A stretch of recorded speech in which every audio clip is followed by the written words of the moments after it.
चाहिँ म तपाईँहरूलाई चाहिँ यो चाउमिनमा हाल्ने लच्छा प्याजहरू र लच्छा गाजर लच्छा शिमला मिर्ची कसरी काट्छन् भनेर चाहिँ म तपाईँलाई देखाउन गइरहेको छु।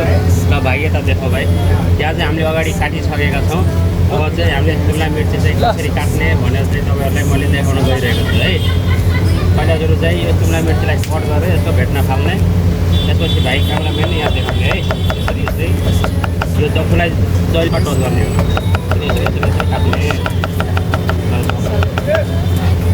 हामीले शिमला मिर्ची चाहिँ यहाँ लच्छामा काटेर देखाइसक्यौँ। ल भाइ यता देखाउँ। र यसलाई मिक्स गरेका छौँ।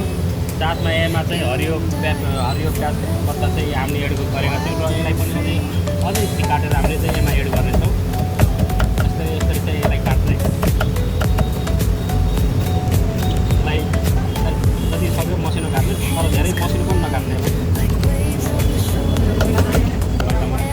र यसलाई मिक्स गरिसकेपछि अब चाहिँ फाइनली चाहिँ हो यो कटिङ चाहिँ हाम्रो रेडी भइसकेको छ साथीहरू। ल है त साथीहरू, बाई बाई।